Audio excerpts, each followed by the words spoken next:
Hello student, welcome to Short Scan GK channels. General Science Quiz Part 1. First question, parsec এককটি দিয়ে কি মাপা হয়? সেটি হলো মহাকর্ষীয় দূরত্ব মাপা হয়। নেক্সট কোশ্চেন্স, চোখের কোন অংশে রঞ্জক থাকার জন্য চোখের রং কালো এবং বাদামি বা নীল হয়? সেটি হচ্ছে আইরিসের জন্য আমাদের চোখের রং বা রঞ্জক থাকার জন্য এই চোখের রং কালো, বাদামি বা নীল হয়। নেক্সট কোশ্চেন্স, স্থির অবস্থায় একটি বস্তুর কী থাকে? সর্বদা শক্তি থাকে স্থির অবস্থায়।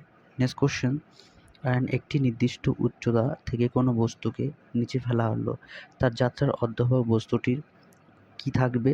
সেটি থাকবে গতিশক্তি এবং স্থিতিশক্তি উভয় এই থাকবে। নেক্সট কোশ্চেন্স, বায়ুমণ্ডলের অস্তিত্ব না থাকলে আকাশের বর্ণ কী হতো? আমাদের আকাশের বর্ণ কালো হতো।